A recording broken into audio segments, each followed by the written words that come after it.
Hey guys, it's Andy, aka Elogee. I'm back once again for an installment in my Make a Mega series.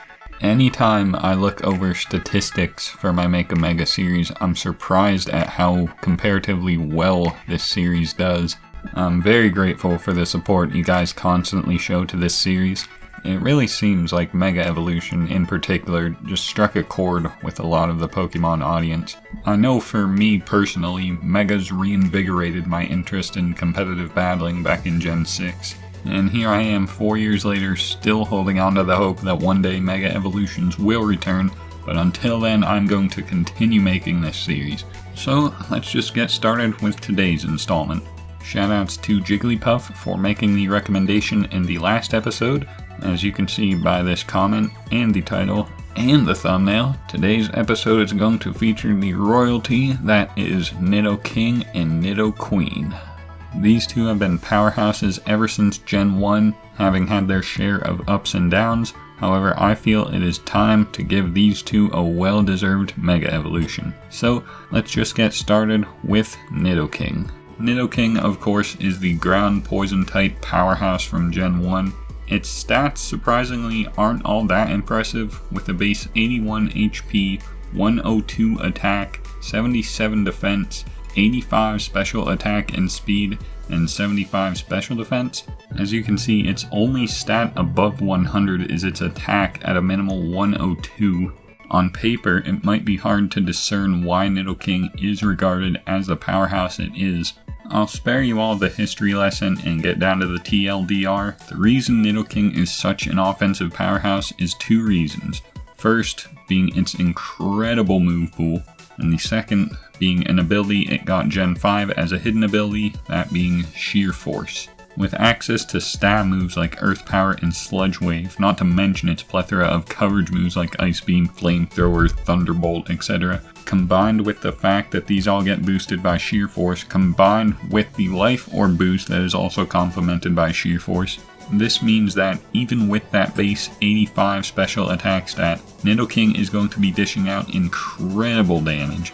And for the past decade or so, that has been Nidoking's primary role, just an incredibly potent wall breaker.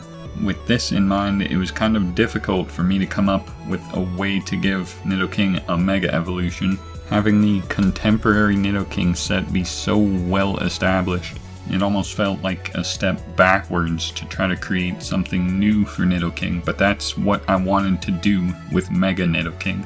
In previous Make a Mega episodes, I've stated my stance that I do not like giving Mega Evolutions the ability Sheer Force, solely because Megas are unable to hold an item, so they lack the ability to get the Life Orb boost that Sheer Force provides.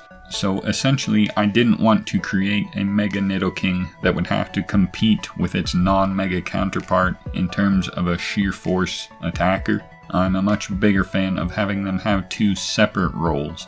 This provides a clear-cut reason to choose Mega Nidoking while also still giving validity to the prior Nidoking. So as for what I would do to give Nidoking a Mega Evolution, I'd begin by giving it 30 speed, putting it at 115. This is a very significant benchmark, allowing it to outspeed the base 110s.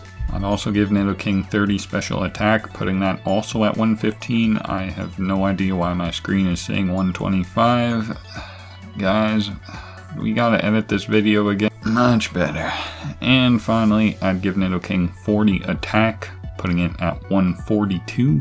The ability for Nidoking to be a physical, special, or even mixed attacker has always been prominent in my mind. Hence why I decided to invest into both offenses instead of focusing on one and buffing defenses instead or something. So as it stands, this is an all-around well-built, mixed offensive Pokemon. There's still the matter of the ability, however, and I mentioned I did not want to keep Sheer Force. And I'm not keeping Poison Point or Rivalry either.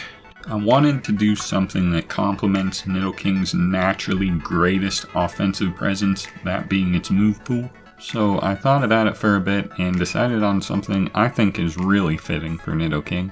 The ability would be called something along the lines of King's Heart, and despite the name being different, the ability has been around since Gen 6 in the form of Greninja's ability Protein, and now Cinderace's hidden ability Libero, But yeah, this ability is going to change Nidoking's type to the type of the move that it currently uses, essentially giving Nidoking stab on whatever move it goes for.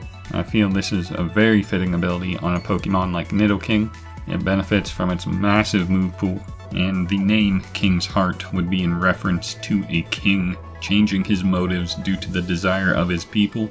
Overall, I just feel this is a great ability for Mega Nidoking in both style and function. There are so many different moves and sets that Mega Nidoking would be able to run. For a physical set, you have classics like Earthquake, Thunder and Ice Punch, Mega Horn, Super Power, Power Up Punch, Fire Punch, Aqua Tail, Head Smash, Outrage, Stone Edge, Rock Slide, Sucker Punch, Throat Chop, Poison Jab, Iron Tail.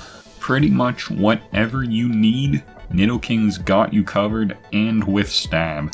I still haven't even gotten to its special moves yet, like Earth Power, Sludge Wave, Ice Beam, Flamethrower, Thunderbolt, Surf, Shadow Ball, Dragon Pulse, Focus Blast, Scorching Sands is a new one it gets. Like, Nidoking's offensive move pool is out of control. I haven't even gotten to its support moves yet, like Toxic Spike, Stealth Rock, Taunt. There are just so many things Nidoking can do and will be able to do well with these stats and this ability. So, hands down, I feel like this is the best Mega Nidoking I can come up with. So, with the King portion over, it's time to slay because we got Nidoqueen. I'm not keeping this in, you cannot pay me enough. Nidoqueen has the same base stat total as Nidoking, both at 505. They both have the same type and same abilities. They're all around very similar Pokemon, with the key distinction being that Nidoking is more offensive and Nidoqueen being more defensive. Nidoqueen has 90 HP, 92 attack, 87 defense, 75 special attack, 85 special defense, and 76 speed. And despite being less potent than its male counterpart in metagames like OU, it thrives in formats like Draft, where its extra bulk helps it survive hits that its male counterpart would not be able to. And that strength is what I decided to bolster with the Mega Evolution I'm giving Nidoqueen. So for starters, I'd give Nidoqueen 20 speed, putting it at 96. 10 to both of its defensive stats, putting them at 97 and 95 respectively. 25 points to special attack, putting it at an even 100, and 35 points to attack, putting it at 127. This rounds out most of Nidoqueen's stats, with the apex being its attack stat, the rest being at or near 100. I feel this is fitting for Nidoqueen. It gives it that nice bulk on all ends of the spectrum, while also maintaining an offensive presence on both ends of the spectrum. As for the ability, I once again came up with a new ability. Well, new in the sense that it has a new name, another one being a play on the King and Queen thing, this being called Queen's Soul. And the ability that I'm reworking this time is actually Mimikyu's Disguise. Disguise got a nerf 8th gen, so now it damages Mimikyu when the Disguise pops. With this ability, however, whenever Nidoqueen's Disguise, or in this case Queen's Soul, breaks, instead of damaging Nidoqueen, it sets up a wish.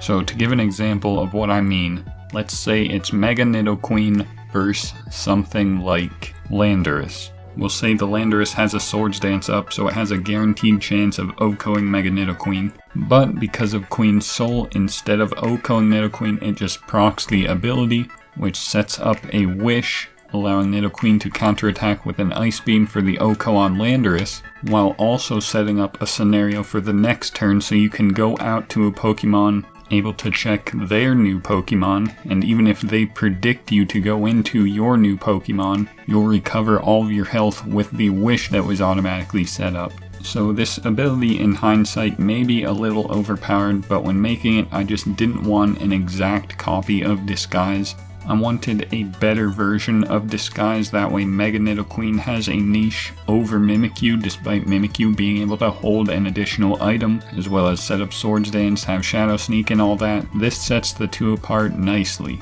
Mimikyu being the more offensive sweeper, and Mega Nidoqueen being more of an all-around team player that can also hold its own exponentially well. And as I said with Nidoking, Nidoqueen also has an insane move pool, plethora of offensive options, both physical and special, not to mention its support moves. And while you could hypothetically use the same sets that Nidoking does, Nidoqueen is certainly more optimized for bulkier sets, so I would recommend Max HP, which allows Nidoqueen to pass those fat wishes. And then I would also choose one offensive stat to optimize in to hit your opponent while they're trying to break your soul. Break your soul isn't a phrase I thought I would ever say, but that is going to conclude my build for Mega Nidoqueen, and that is going to wrap up the episode. As always, be sure to let me know how you feel about these megas. If you agree with the way I built them, if you disagree with the way I built them, let me know how you would make them. If you have any suggestions for future Pokemon to make megas for, let me know in the comments. If you have any criticism for my series as a whole, be sure to let me know. And be sure to subscribe if you enjoy this series. And with that out of the way, I don't believe I have anything else to say, so until next time, thank you guys for watching, and have a good day, guys.